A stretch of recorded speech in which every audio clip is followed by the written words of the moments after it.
everyone, my name is Dillon Gonzalez. I'm the editorial director at GeekVibesNation.com and also a co-host of the Home Dance Film Festival podcast. And welcome to a brand new episode of No Streaming Required, your weekly deep dive into all the latest and greatest in the world of physical media.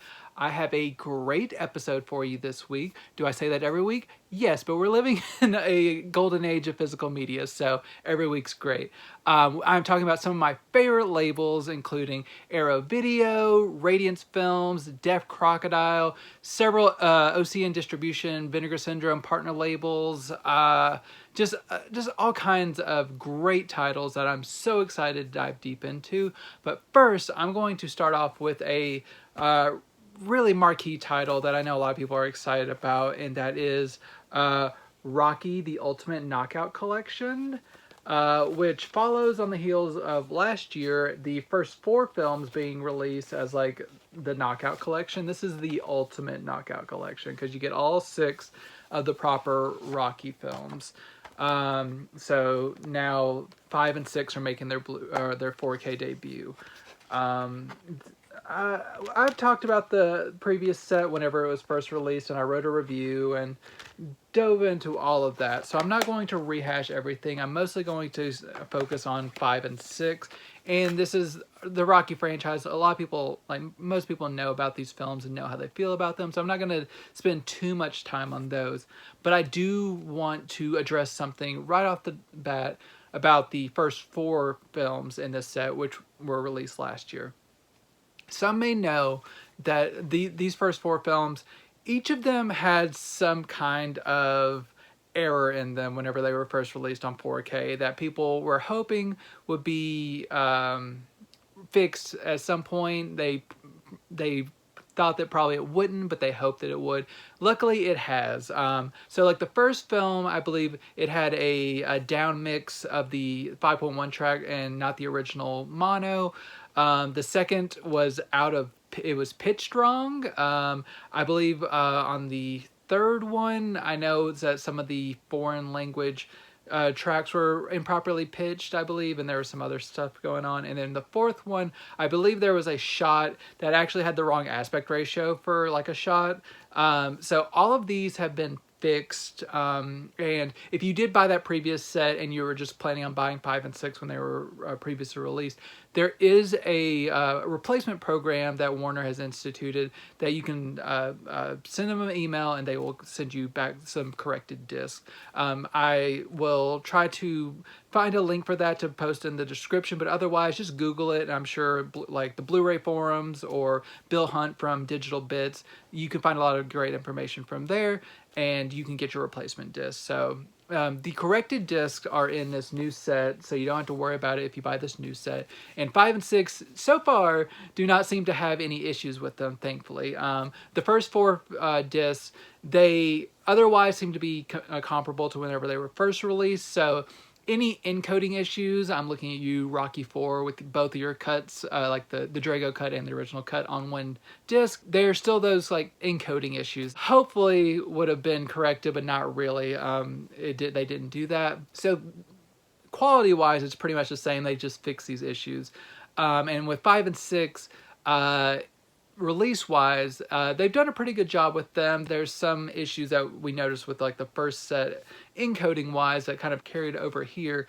The thing to note here is Rocky 5, it takes place right after Rocky 4, and it's arguably the worst of the franchise. It's not one that I hate. I still admire portions of it. But I am glad it wasn't the actual Rocky send-off. I'm glad we did get Rocky Balboa. Rocky 5, it looks pretty good. There's no director's cut or anything like that. Unfortunately, I wish John G. Avildsen had lived and been able to kind of like create a director's cut, because I think a lot of the shortcomings of this particular installment maybe could have been refined with some finessing of the characters and some careful editing maybe. But overall, it looks good. It sounds good. Like they actually have the original mono soundtrack as well as the 5.1 soundtrack, and in Dolby Vision. All of these movies are in Dolby Vision, and like they look nice. And the Rocky Balboa, the sixth and final film, has, like I said, Dolby Vision, 5.1 sound.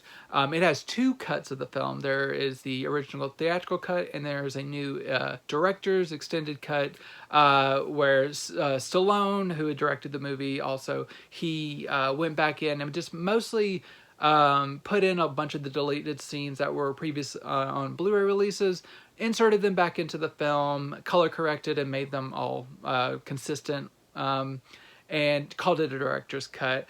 Does it make the movie look substantially better or anything? Not really. It's not a night and day difference, kind of like the Drago cut of Rocky IV. This isn't like different aspect ratios or anything. It's just kind of deleted scenes inserted back and kind of making some scenes better, some scenes arguably worse. But both cuts look consistent. I just wish they weren't both on a single disc, because there's some encoding stuff, like limitations, that make that come about.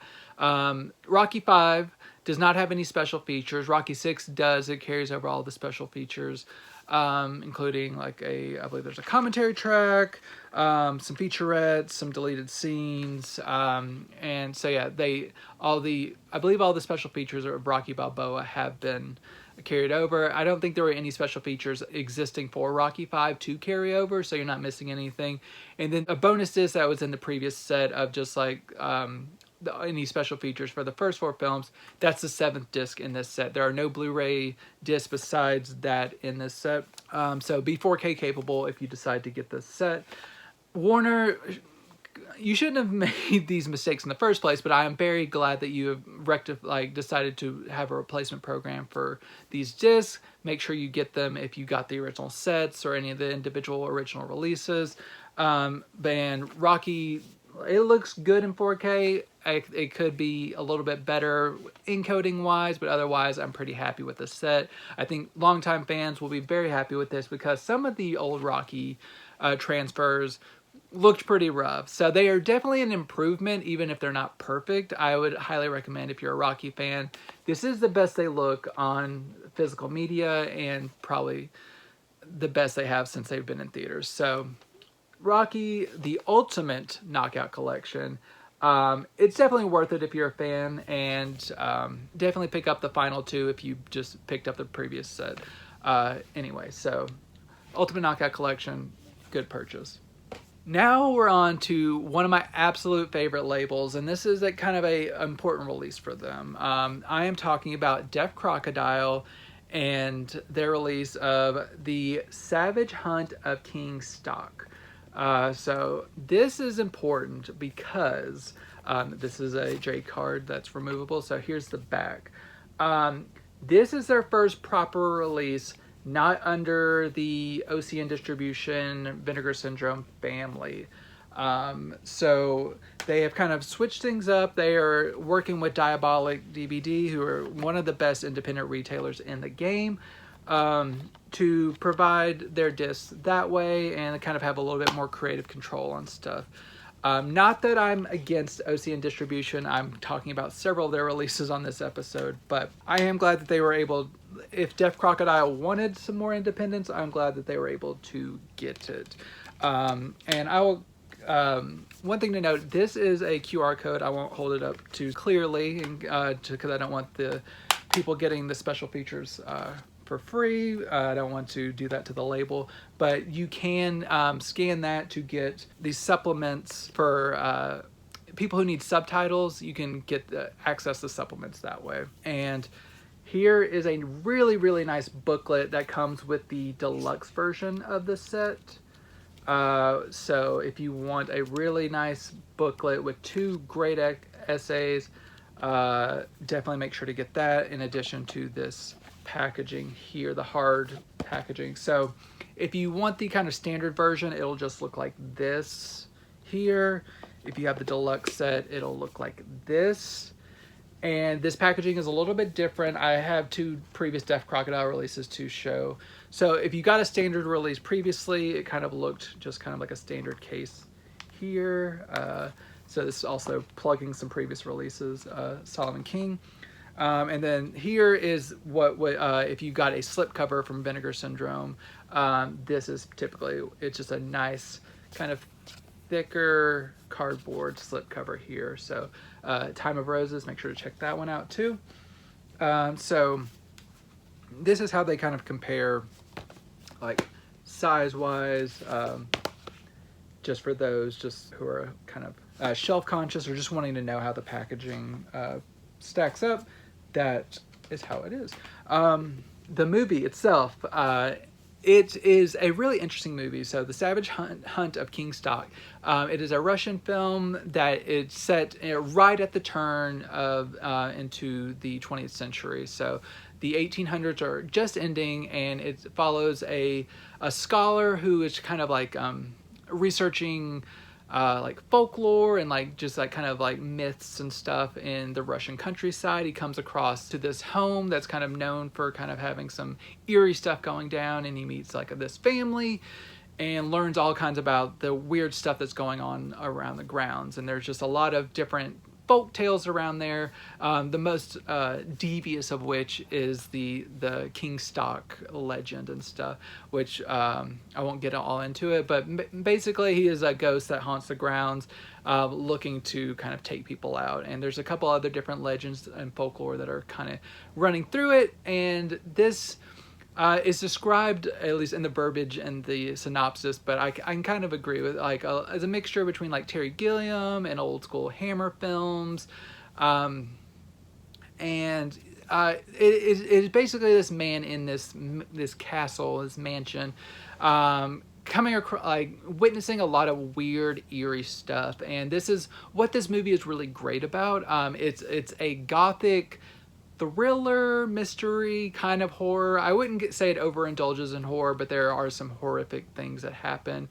For the time, at least, I guess you would say it's horrific. I think people have a higher tolerance these days, but this movie is fantastic when it comes to building a sense of like gothic atmosphere. It is very moody. There's some good character, like, just weirdness going on. Just like whenever our main character is just stumbling across just like weird, like people hiding in like dollhouses, and just like coming across colorful different characters and just seeing things, and he's wondering if it's like an illusion or if things are really happening. This is all part of like this movie's charm. It's just a real like quixotic just journey that's like kind of unsettling, but in like a really fun way. And I really liked it. It's a really interesting movie. And this release is fantastic. Is it the best Deaf Crocodiles ever looked? I would say no, but that is for a specific reason. This has been restored from the best existing 35mm elements. There's a warning at the beginning of the film that says that the best existing elements that they had to work with, that are in existence for this film, that has been like long kind of lost and just like out of circulation, was some 35mm elements that were badly faded and had kind of like weird color temperature fluctuations and stuff. Deaf Crocodile is one of the best in the game when it comes to doing like a careful restoration, and the team over there has done a really impeccable restoration.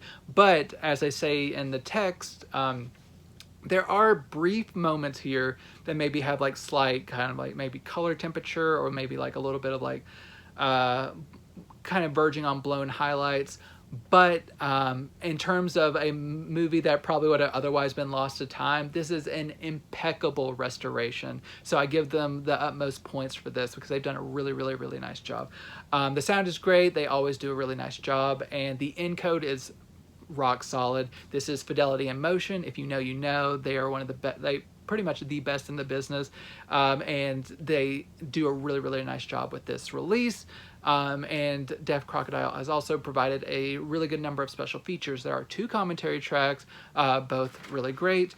There is a video intro that runs about 13 minutes that gives you a little bit of background for this movie and kind of the director and just that kind of the time that it was first released, and just kind of gives you all that great background info.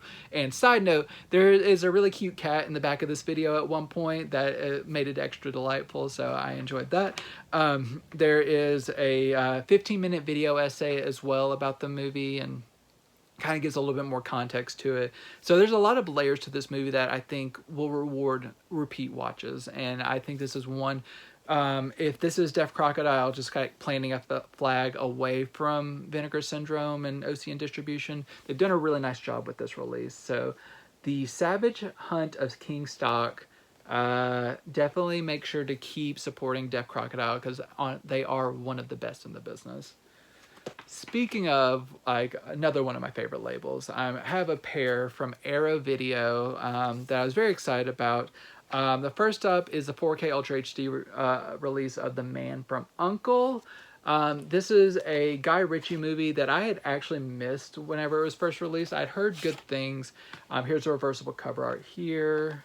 That it was kind of one of his better ones of the 2010s, and after watching it, I would definitely agree with that. Guy Ritchie is a guy who I loved a lot when I was a teenager with like Snatch and Lock, Stock, Two Smoking Barrels and stuff. But it's kind of been a little bit more inconsistent since then. Maybe it's my changing taste, or maybe it's just his style is just kind of grown a little bit familiar. But this one is a fun one. Here is the double-sided cover art or poster. So just what's on each side of the posters. This is a adaptation of the 1960s spy series, which I actually own on DVD. I wanted to show off. It's because it's one of my favorite packages that I got back in the day from Time Life.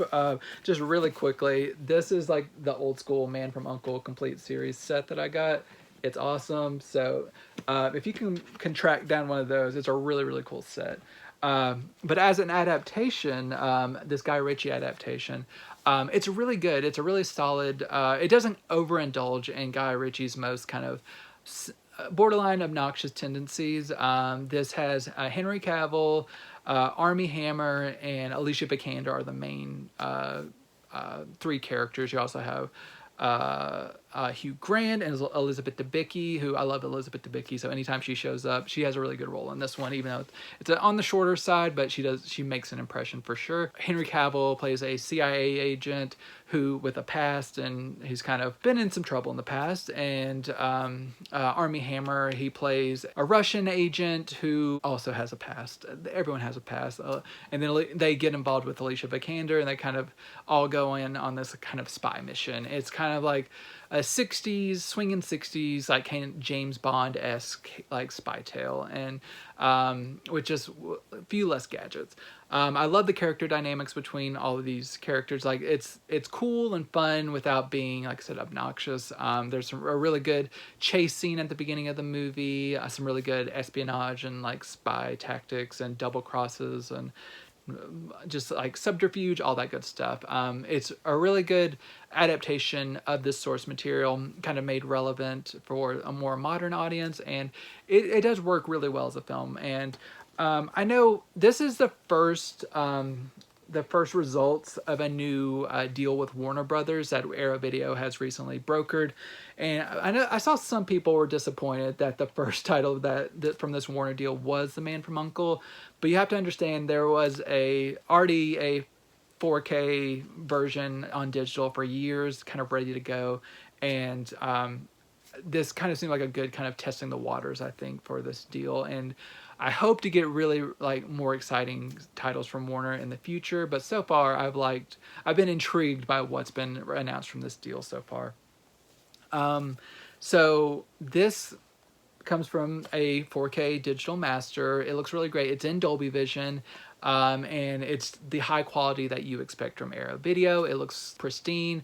It has Dolby Atmos audio, but so did the old Blu-rays, so that's not exactly an upgrade, but it does have a really great Dolby Atmos track. Where this really shines is the 4K Dolby Vision and stuff, and some new special features. In terms of special features, you get a new commentary track, 2 new interviews, each run about 16 minutes long. One's with the producer, and one is with one of the actors who plays one of the kind of villainous henchmen. You get 2 new featurettes, one that runs about 29 minutes long, which I believe that's the one that kind of compares or kind of talks about this in relation to the 1960 television series. There's a lot of great historians that talking about kind of the show's place in television and kind of how this adaptation kind of mines on that. And then there's another 25-minute new featurette that talks about Guy Ritchie's filmography and just like, which I think is really great to explore, and just kind of how it puts this movie into context of where this kind of falls in line and what Ritchie is trying to accomplish. And then all the archival featurettes from the original Warner Brothers Blu-ray have been carried over as well. So you're not missing anything. You're only adding things. So if you're a fan, this is a good release from Arrow Video, and worth checking out. Another upgrade from Arrow Video is Redline 7000, which is a movie from the legendary Howard Hawks. This had previously been released on Blu-ray from Kino Lorber. I had not purchased that one. It went out of print, and I'd missed that one. So for me, it is helpful to have this upgraded to Blu-ray.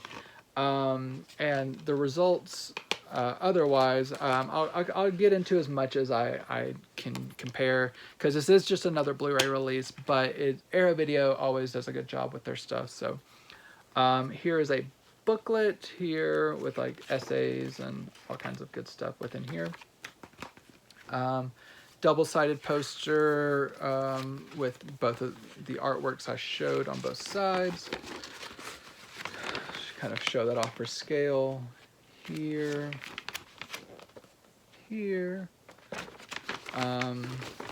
Yeah.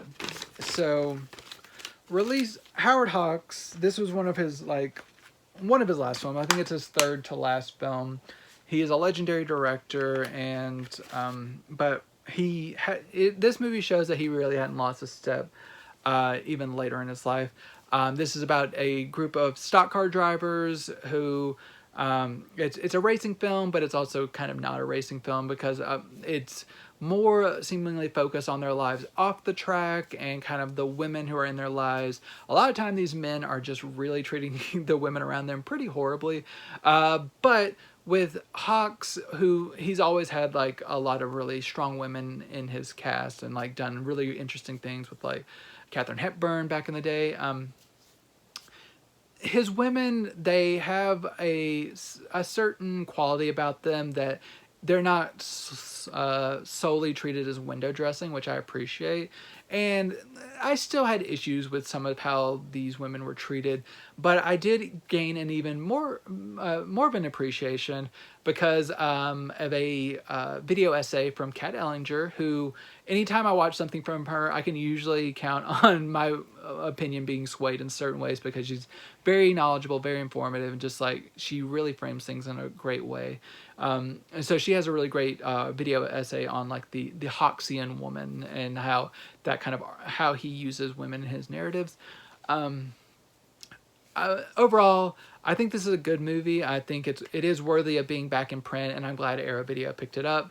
But Blu-ray wise, like I wish it would have been maybe a 4K upgrade, because this seemingly comes from the same general master as the Kino Lorber, because the transfer notes say that it was provided by Paramount and Kino Lorber, but there has been additional grading and mastering performed by Arrow Video based on what these notes say. So I have to imagine that there is at least a little bit of a quality bump from Arrow's new disc. Not only because it's Arrow Video and they always just have like usually a better encoding and stuff, but the old Kino release is at least nearing a decade old and not in print. But I'm sure those early Kino efforts of like 2015, 2016, they usually show their age. So it is good that this is getting a new release. And there are some new special features.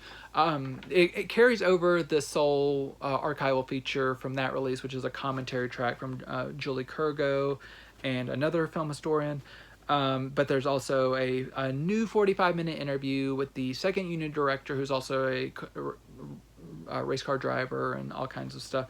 He talks about his relationship with Howard Hawks. It's really interesting. There's also the two visual essays. One's the 20-minute one with Kat Ellinger I talked about, and then there's another 37-minute visual essay about this movie as well.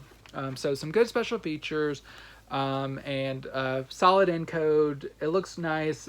It's not like a revelation, but it's a really, really solid transfer. So Era Video did a nice job with this one. Going to my next highly anticipated label that I really love, the newest from cinematography. We have The Last Embrace from Jonathan Demme, which this is from the cinematography line. We have a J card here, which is the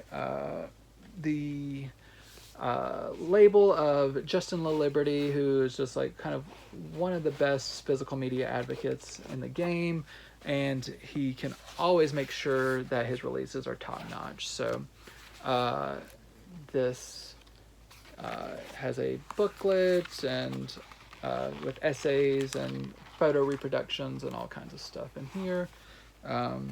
So like here's the like essays and stuff. And then this is a 4K release, so 4K and Blu-ray disc.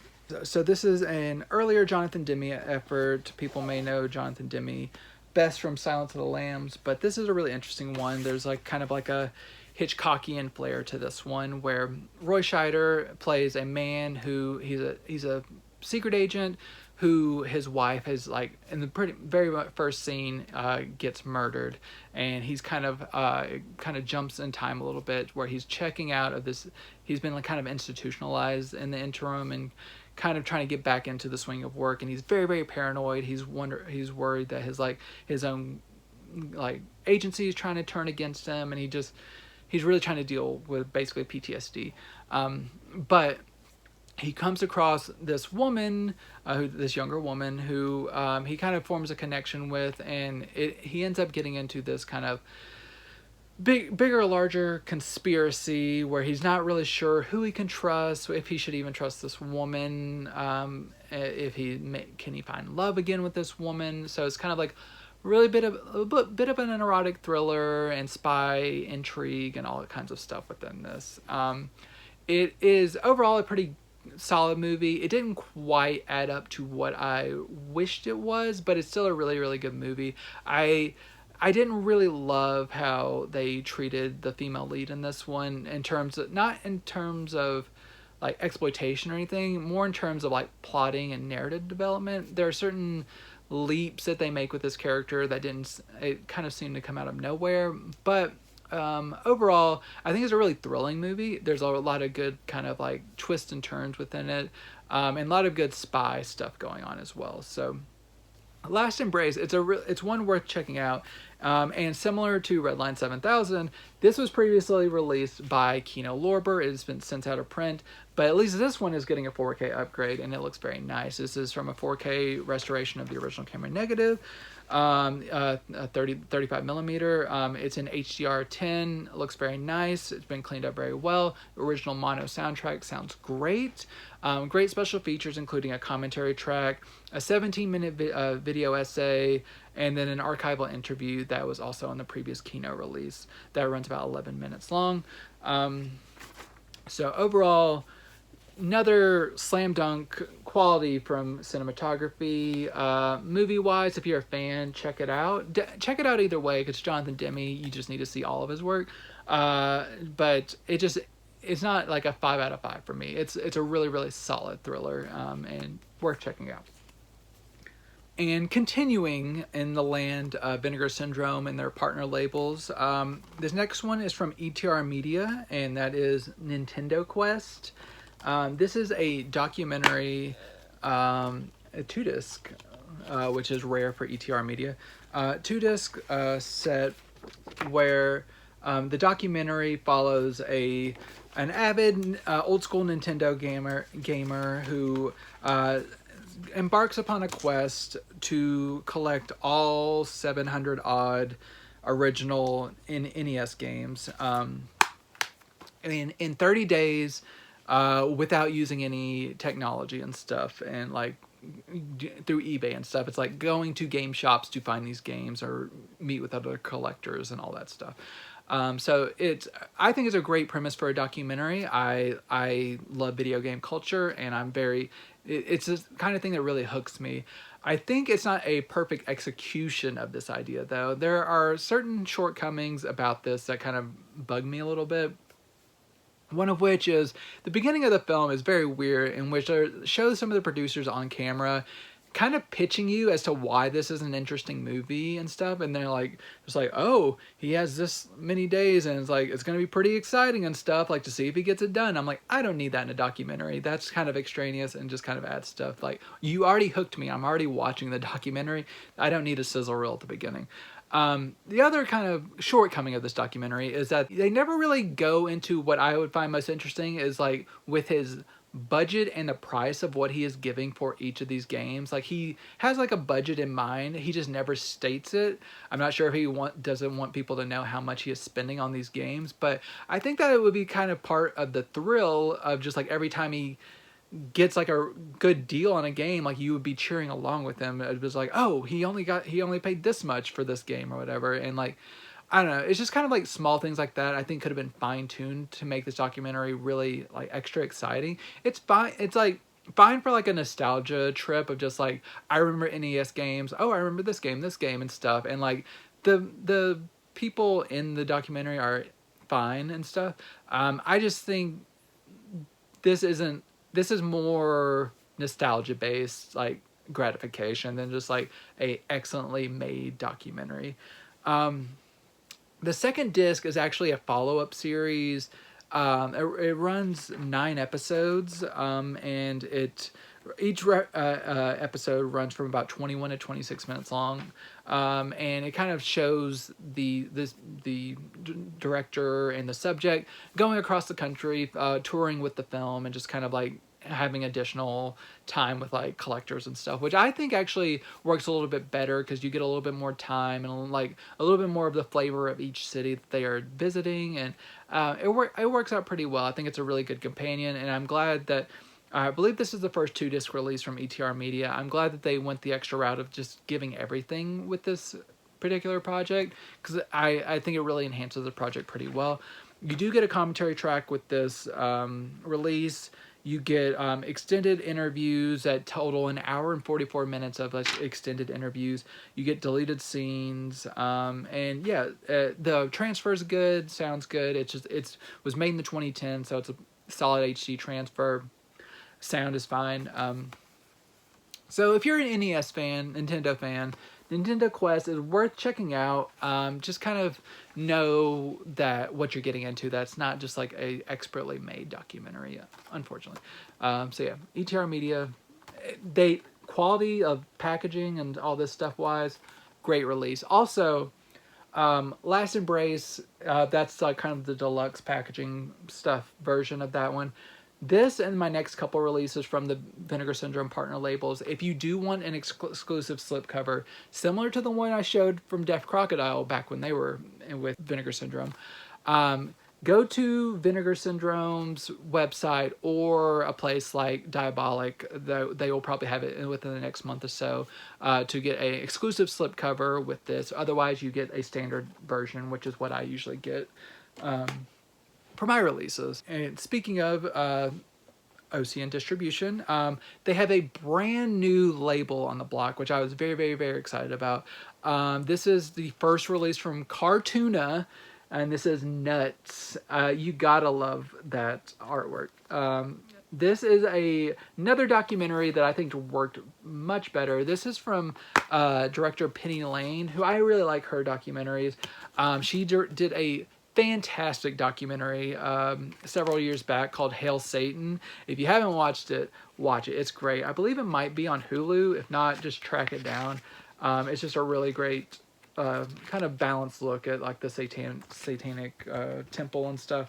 But Nuts was a few years before that. I had never actually heard of this one, but it's very, very entertaining. It takes you all the way back to the early 1900s, where it shows this kind of rise of this doctor who had the idea to transfer goat testicles into men to cure their impotence, and kind of like this was kind of like the Wild West of kind of like medical and like medicinal times, and kind of it's not just about that, it's also how he used like technology like the radio to kind of like grow an empire, where he was kind of like almost being elected to political office at one point, and just like the influence that hit like how he was just kind of the ultimate salesman, and whether or not he was just a huckster or whether he was legit, and just had kind of how he used his power.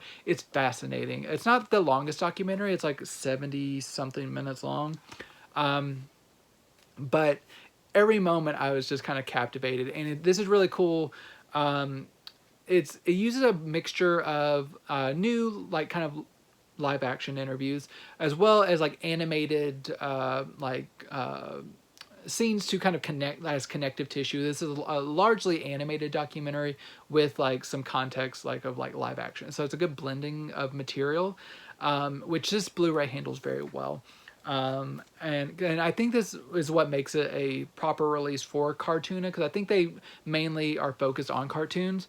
But I'm glad that they kind of rescued this documentary for me, at least, because I'd never heard of it. And it's just, it's a really great effort from Penny Lane, and looks really great visually, audio-wise, really great. This has, in terms of special features, this has some of the longer versions of some of the archival material featured in the documentary, called the Brinkley Archive. So like an address to his patients, doing like breaking world records and stuff like that. Just kind of vintage material. I think that's really cool. Nuts. It's quite a documentary. It's what I look for in a documentary, and it was a lot of fun. My next partner label title is one of my few, well, maybe only really miss for me this week, and that is the Yellow Veil Pictures release of She's Allergic to Cats. This is one that I think is just more so, it's like it doesn't work for me, but I could understand why people would like this movie. And I do like portions of it. It just didn't work completely for me. Here's the reversible cover art here. You can kind of see there. So I kind of have like kind of a hang up with like a shot on video aesthetic. This wasn't shot on video. From what I can tell, it seems like it was shot on a red camera with like kind of built-in like manipulation to look like a shot on video film. Because it is about a man who is a video artist, and he's been creating weird video art that's kind of very avant-garde, which is what this movie is. It's like very avant-garde, and the plot is very simple. It's just about a man with a bunch of insecurities who works as a dog groomer when he's not doing his video art, and he meets this woman that he ends up getting to agree to go out on a date with him, but he is very insecure about himself and his apartment, which is full of rats, and it's just kind of like a real psychedelic odyssey. Like this is not about the narrative. It is more about the visual experience, and just kind of like there's like an illusion in the included booklet that like maybe you need to be like have some medicinal assistance to enjoy portions of this movie. I did not have that when I was just clean and sober. But it starts off kind of pretty weird and a little bit of stylistically aggressive, but it kind of settles into a tone that I was digging in points, where it's just like kind of like a weird offbeat, not rom-com, but like kind of odd romance. There are some kind of really dated terms used in here, so just be aware that there's some language in here that people might not respond well to, in terms of like trans terms. But other than that, there's a really interesting dynamic between the main character and the woman that he is going to go on a date with, which her name, that is, I believe, Sonia Kinski, who is the daughter of Natasha and the granddaughter of Klaus Kinski. So that's a fun FYI, in my opinion. But visually, this was just, and just kind of like, it was just too avant-garde for my taste at that moment. I will give it another shot. It just wasn't completely for me.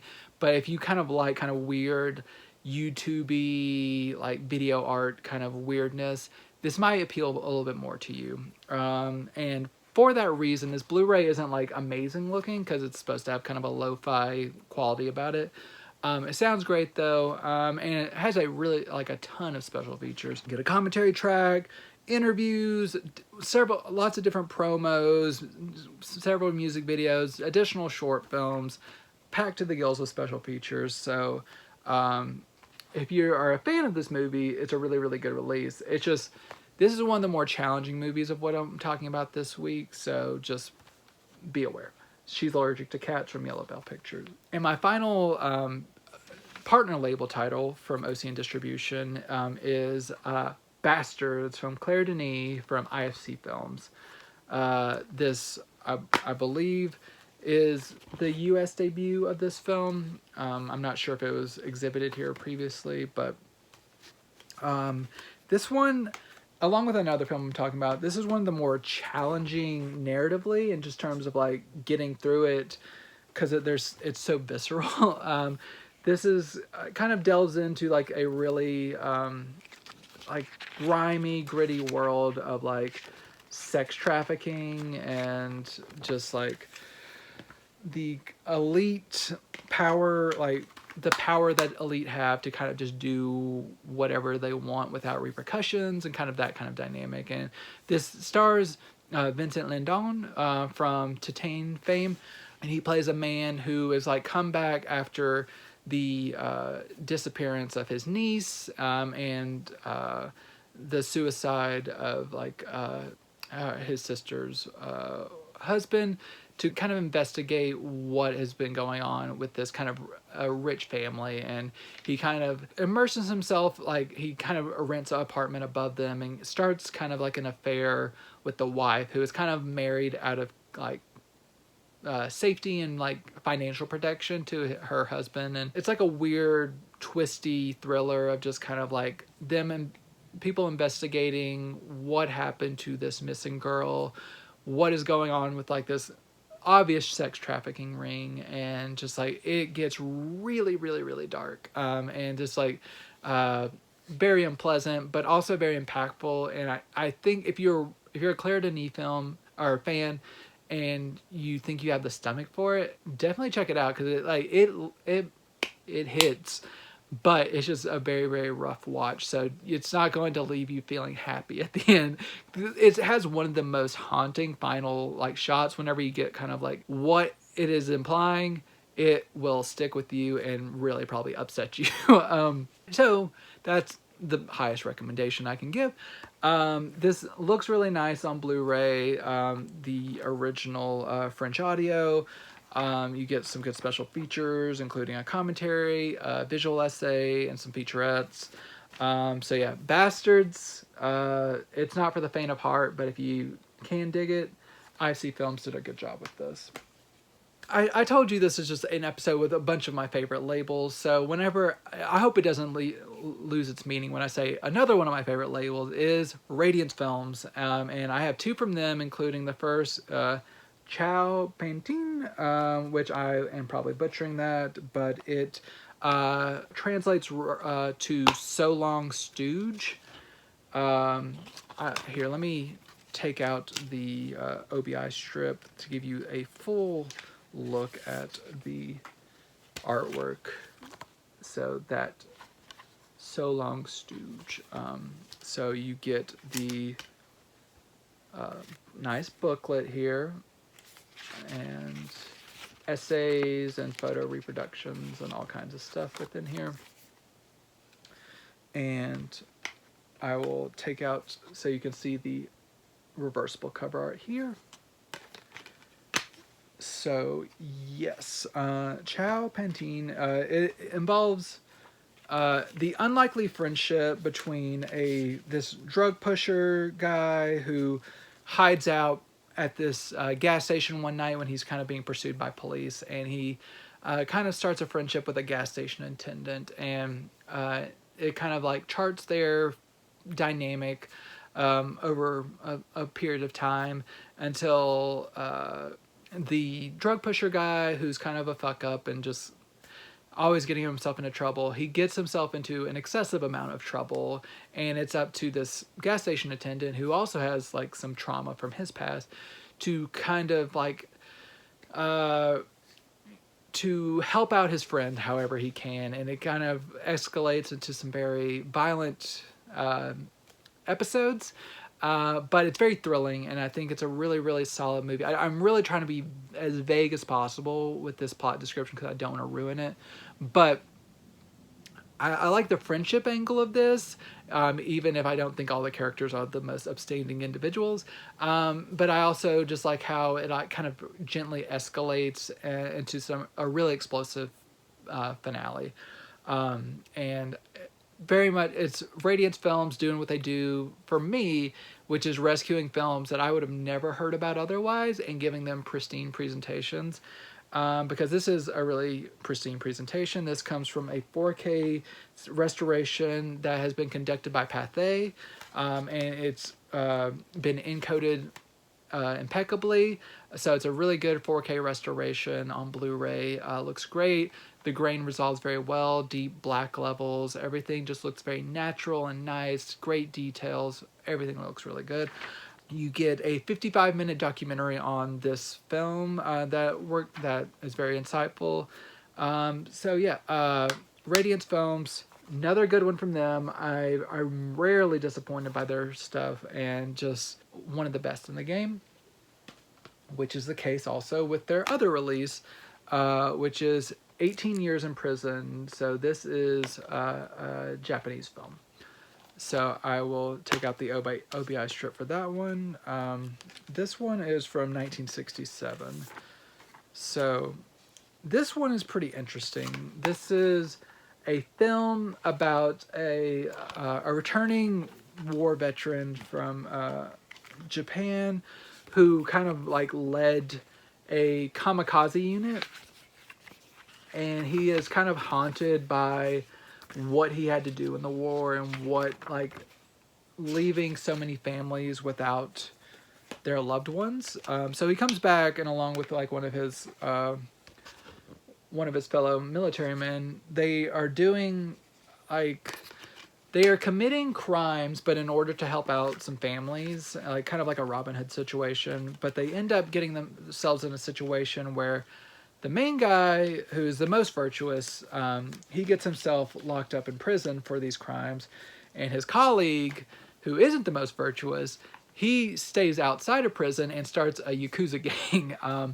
So it's partly a prison movie, partly kind of like this weird crime movie where there's still stuff going on outside, that people are being hurt by the man who's left outside, and just like the guy who's a good guy is trying to do as much good as he can on the inside, and just kind of like this struggle between like good and bad and what is right and for doing it for what reason, and all these questions are kind of swirled about and answered in a really interesting way. I really, really like this movie. It's a really great discovery for me. And it's just another great discovery from Radiance Films. This comes from an HD transfer provided to Radiance Films, and it looks really nice. I believe it was restored prior to them getting the HD master. So I believe this was by probably Katakawa or Toei. I'm not sure which one it was. But it looks really nice, and the soundtrack is good. It was by Toei. So yeah, and so it looks good, sounds good, and some good special features as well. You have a 24-minute appreciation piece by Tony Raines, who's one of the foremost Asian cinema experts. He gives great insights into the director. You also get another 17-minute video essay that's about this movie and how it relates to other prison movies in Japan, and kind of just the legacy of prison movies. So another awesome release from Radiance Films, 18 Years in Prison. Every Radiance film release I just think is worth owning. A few more titles before I leave you. The next one is from MBD Entertainment, and this is The World of Kanako. So this would go along well with Bastards because this is very bleak. It is bleak as hell. This is about a missing girl and her kind of like deadbeat father who has to like go on a mission to find her. And along this mission, we learn about him and how he's kind of a fuck up. In the vein, I would describe this movie as, and this is very broad terms, as a mixture of like Bad Lieutenant, Old Boy, and Hardcore, like Paul Schrader's Hardcore, because in that movie, a man goes on a much more virtuous man goes on a mission to find his daughter who has been lost to like the world of like adult films and all kinds of like drugs and stuff. There's a little bit of that here, but also the man who is looking for the daughter in this one is a horrible person, kind of like Harvey Keitel's character in Bad Lieutenant. And then there's also all kinds of other stuff that I would say is comparable to Old Boy as well. And it's just very upsetting, very gnarly, just like the bleakest of humanity. Lots of violence, lots of like disturbing thematic stuff that reveals itself, and you learn more about this girl and like whether was she as innocent as she seemed to be, and all kinds of stuff like that. So very, very tough film to watch, but it's a good film. It's just tough to watch. This came out a few years ago, so it's a new HD transfer that is handled very well. It sounds great. I believe these are forced English subtitles, but I did not write that down. But it looks and sounds good. You do get a 31-minute making of featurette, 2 interviews, one with a main actress that runs 35 minutes, and there's another 8-minute interview. So overall, it's a good, solid release from MVD Entertainment. If you like Asian cinema and you're not afraid of something that'll put you in a really dark place, The World of Kanako is worth checking out. I'm speaking a lot about heavy movies, and this is another one in the world of Asian cinema. I believe this is in China, from China, and An Elephant Sitting Still from Kim Stem Films. This is a film that I have been wanting to watch for ever since it first came out in theaters, I believe in 2018. But I did not go see this in theaters because I could not, at the time, convince my wife to go watch a nearly 4-hour movie. I could have went by myself, but I was a coward and did not choose to on that day. But this is 3 hours and 50-something minutes long. So it's an investment, but it is very, very, it's a powerful film. And it's given even more kind of like a eerie power to it, knowing that the director died by suicide prior to the film's release. So it is like his only feature film, and it is like this master work of like narrative, like craft work that he just like left that as his legacy and just checked out. And you can probably read into a lot of what is depicted on screen and like how it connects to what he did in real life. There's a bit of nihilism to this, but also somewhat a sense of hope.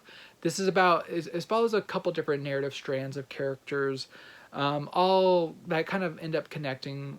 They all live in like this city, and there's several different deaths or like suicides within this movie, so trigger warnings to that.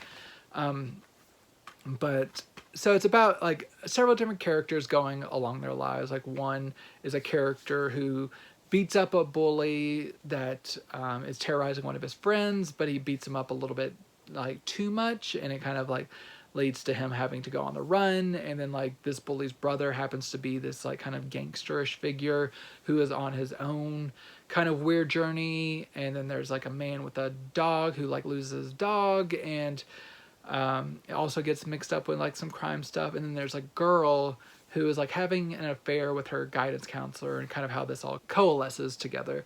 So these are just kind of a broad overview, but just trust me whenever I say that the 4 hours that this nearly takes it gives the movie a real chance to breathe, and you really get to sit with these characters and understand them, and just like, it doesn't rush through things. It's a very patient movie. You have to have a lot of patience with it, but if you stick with it, it really pays off very well as you follow them throughout this day and like what they're going through and what they're struggling with, and you feel for them. And they're not all great characters, but they all are interesting characters, and I think that's what matters. And if you are up for something that is a little bit challenging, not too challenging, not as challenging as some other movies, just challenging more so in the fact that you have to have a nearly 4-hour investment, it's definitely worth that. Because of that, the compression, it being nearly 4 hours, plus an additional short film is on this. The compression, it holds up decently, but my only kind of minor complaint was like, it doesn't have the strongest black levels here. So it has a little bit of some milky blacks. But otherwise, it's a pretty solid HD transfer. It's just not the best. This was released previously on Blu-ray. I think it might have had a few more special features than this one. This only has the short film, but I'm glad to own it now, and I think it's very much worth checking out if it sounds interesting at all to you. A few more films. My next one is a silent era movie. This is Francis Ford, and the main is The Craving. There's also 3 additional short films. Francis Ford is probably best known for being the older brother of John Ford, the legendary director. But he was a actor and stuff in his own right back in the silent era. And he really pushed boundaries, which you can really tell in The Craving, because this is a film about like a man who is basically he's an explosives creator. He's like created this really crazy explosive, and there's like a man trying to steal this from him, but he's also an alcoholic. And the way they portray alcoholism in this movie, through different visual effects in like with the camera and stuff, it is fascinating that they were doing such cool things this early in film, because I believe this is like 1917 or so, 1918 I think. What they were able to achieve special effects wise was amazing. And just like there's like a sequence where like there are like kind of like sprightly figures dancing inside like a glass, and just kind of how that is created is really cool. And just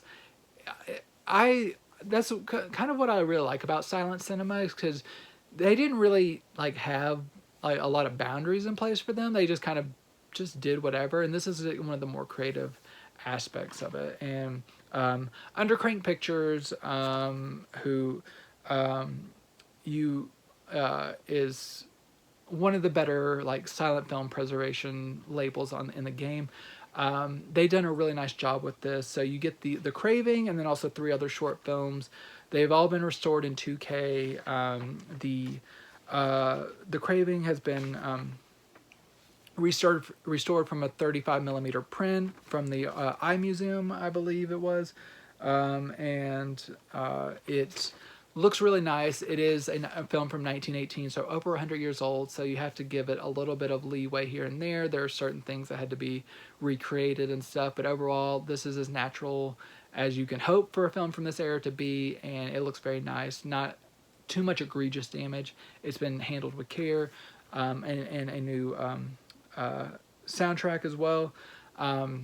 And there is also a supplemental feature here, so you get a 9-minute documentary on Francis Ford as well. So Undercrank Pictures, one of the better silent film companies in the game, so make sure to support them. This is a really nice release. My penultimate film is from U.N.C.L.E Releasing. This is the documentary William Shatner, You Can Call Me Bill. So this is a documentary in which William Shatner kind of has long flowing monologues about his life, and just kind of musings about stuff. This isn't your normal talking head interviews where you get all of his friends talking about how great he was and stuff like that. This is a little bit something different, to mixed effect, because you have William Shatner, who is an interesting figure, talking, like dividing up his life into different segments, but it's not like conventional segments. Like he has a lot of musings about nature and life and just like the cosmos and like very kind of just like where's he going with this type of thing. But it's interesting because it's William Shatner, and like if you like him, I think you'll go on him with this journey. If you don't like Shatner, I think you'll be kind of bored and just like what you will just think he's just like off it. But overall, it's a pretty fascinating, like through his thoughts on different things like horses and nature and stuff, you get kind of insights into his brain and his characters and his larger work. Like if you want this to be like, oh, I want to know everything he felt about performing in Star Trek, you're not going to get that. You get glimpses of that through his speeches and stuff, like about Star Trek, about like Boston Legal. Like you get a lot of great insight into like him like using his Denny Crane name a lot and just like kind of like what he was trying to accomplish with that and stuff. And but it's also there's a larger element to that of like what he thought about his character and like motivations and stuff. There's some pretty interesting insights. But it's just be prepared for what type of documentary it is, because it is just Shatner speaking at length for about 90 minutes about whatever comes to his mind. This looks nice on Blu-ray. Sounds good as well. DTS 5.1. Brand new documentary came out earlier this year, so great HD presentation. You do get a 45-minute Q&A with him, which Shatner does seem to repeat several stories from the documentary within his Q&A, but still there's some good stuff in here, and there's also the director within that. So good Blu-ray release if you're a William Shatner fan. My final title, and one that I know a lot of people are probably interested in for my comic book fans, we have the New Adventures of Batman, the complete collection. So this is from the, I believe, Film Nation, Funimation, one of those. One of the old school kind of like animation companies created this Batman series that was like over a decade after the previous one, which came out on Blu-ray recently as well. I believe that was earlier this year that came out. I believe it was just The Adventures of Batman. This is the New Adventures of Batman, which stylistically is kind of the same, but the big difference is that this has the voices of Adam West and Burt Ward from the 1960s Batman coming back for this. And the 1960s live action Batman is the best comparison to this, because it kind of has like a campy, like freewheeling tone, and it's like it's not Batman the Animated Series by any means, but for its like kind of own kind of silly thing, this works pretty well, and there's a lot of good voices in here. The only kind of downside to this particular series is there's a character called Batmite, who is just a very annoying kind of like alien magical figure who kind of just exists in order to kind of just show up and like he's wanting to help and be a part of the team, but he ends up just usually being a nuisance and screwing stuff up. I think he was put in there to appeal to younger kids, but he's pretty damn annoying. But otherwise, fun show. Just like it's cheesy and like dated, but in a way that I kind of love, and I still respond to really well. As you see, this is one disc.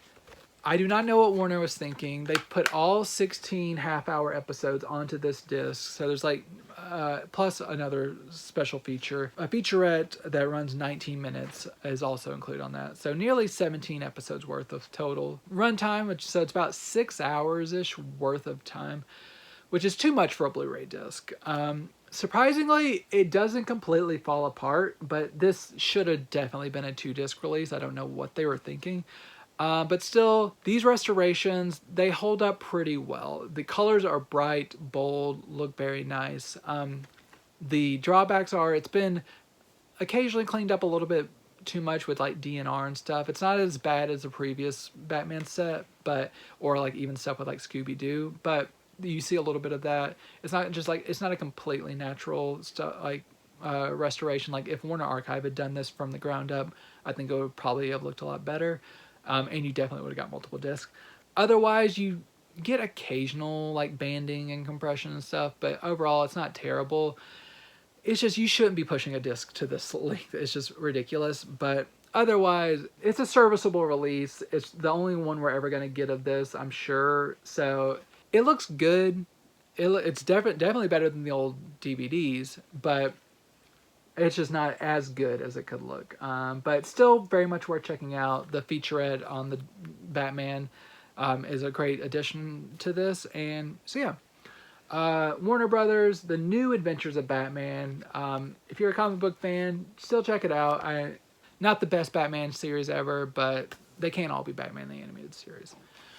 So, those are my titles. I had a lot of fun talking about a wide range of titles. I hope you found something you liked. If you did, make sure to comment. Let me know what I talked about that you liked. Make sure to share it with anyone you think might also like hearing about some of these titles. And make sure you subscribe to the Geek Vibes Nation YouTube channel, because I do these every week. Next week I'll be doing a huge Kino Lorber deep dive, so make sure to tune back in for that one. Thank you so much for watching. I will be back with you again next week, but until that time, enjoy these movies. In the stands, millionaire Bruce Wayne and his ward Dick Grayson look at one another, deeply concerned. Dick, this appears to be the work of the Penguin. But why sports events? That's what we must find out. Come on. What the hell is this? Your present. Yo, I wanted a sports car for my birthday. Not no walking trash can. Oh, come on, he looks great here. It's extremely psycho, Rocco. Well, since you don't have any friends, we thought you'd like it. Yeah, pretend you're happy, will you? It'll keep you company when you're all alone. That's a great looking guy. Please make a wish. It's creepy. That talks, that thing.